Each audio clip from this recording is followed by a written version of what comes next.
So in Chapter 2, we're going to start looking at objects. Now Java is what we call an object-oriented language, so you can kind of guess that objects are going to be a key part of programming in Java.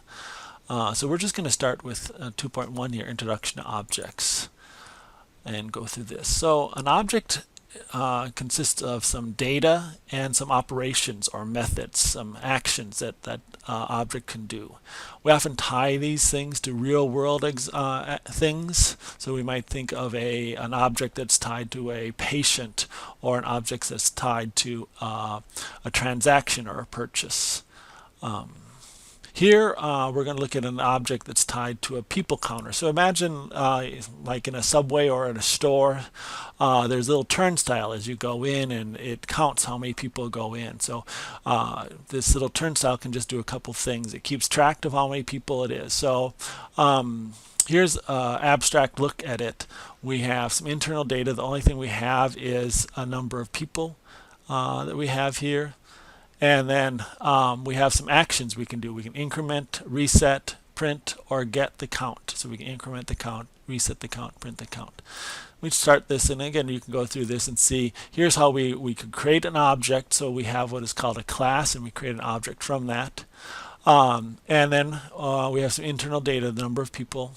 And then we can go through and do some operations. We can increment the count, and that'll change the data. So this is kind of a visualization of our object. It has some data and then some methods we can call on that data. So we can run through the simulation. Now, what kind of methods or actions would you want an object to do? So that gets you kind of thinking. When we design programs, we're going to have to think, well, what operations do we want this object to be able to do? So let's just practice that a little bit. Let's assume we're writing some software for a used car inventory program to keep track of the used cars in our lot. And so we have an object called car on lot. So this is a car in our lot. Now we have to read through these methods. We've just given the method name, but from that try to deduce if you think this is an action we might want to apply to a car. So the first one is increment car days on lot. So I'm guessing that's going to take our car and add one, or increment the days on the lot. So we probably keep track of how many days we've had this car, and so this would just add one to this. So this sounds good. I'm going to say true. So yes, this would be applied to a car object. If I said false, it wouldn't. So leave that to true. Again, so look at these other ones, see if you can determine what they do, and see if you can do your best guess and try them out. See if you can work. Because a lot of our work will be later on is, again, figuring out what methods, what actions our objects will want to do. Now every object is based on a class. A class just defines a prototype or a template for an object and lays out the code that that object's going to use. So basically a class is the definition for an object. Now we're not going to write this definition yet. That'll be for a later chapter, but we're just assume that this definition's out there and our objects will be based on that. So assume we already have the class definition out there. Yeah, so we have a class called people counter that's already out there, and we're going to make an object of this. So this is like our turnstile object. So this is our object, our sample program.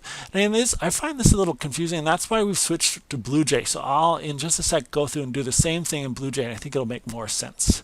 So again, here is the code. This is our object called people counter, and we're creating an object type of a attendee counter.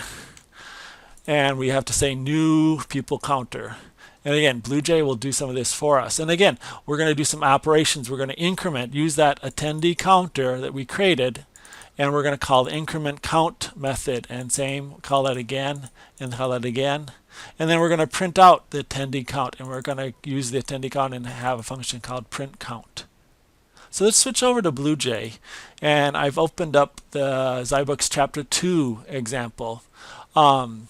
Now I could run this there's an attendance example program. I can run that main program and it'll go through. I have to show the terminal. I always forget that.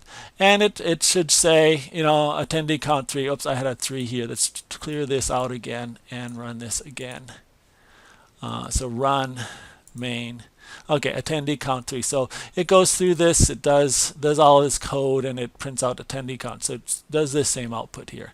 But what's nice about BlueJ is that I don't have to just run the main programs. I can interact with this object itself. In fact, I can look at the people counter object. Now this is not going to make much sense yet because we haven't got to what this does. So later on we'll learn what this code does. I'm going to leave that alone. But I have a people counter. I can do things. I can create. Just like here, we created a people counter. I can do the same thing. I can create a people counter, new people counter, to create a new object.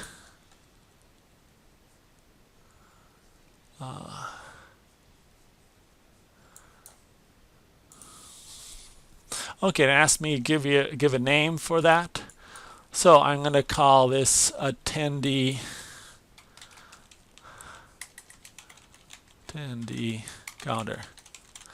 I'm using the same name we used that the textbook used for this. So it creates this attendee counter here. And so again, in BlueJ, we've got our code, our classes up here, but when we create an object, it shows up here and has an object here. Now, just like in the code, we can increment the counter. I can just right-click and say, so these are my different routines. I can get the count, increment the count, print the count, or reset the count. I'm going to increment the count or print. I can do these things. First, let me look at this. I can double-click on this, and here's my attendee counter, people counter. It has a private variable, an integer num people, and it's set to 0. So now if I right click on this and say increment count, it puts that to 1. It adds 1 to this. If I increment that again, it adds another 1 to the number of people. And again. If I want to print this out, there's a routine called print count. And oops, I'm going to clear this out and just do this again. It just is going to print out the count, 3. So in our example here, the program actually printed out the words attendee count, and then it called print count to print out the number 3. So again, eventually we'll do some more of this in code, but what's nice about BlueJ is that we can just work with these objects in different ways. I can create, now I have one people counter here, I could create a new people counter and just call it count.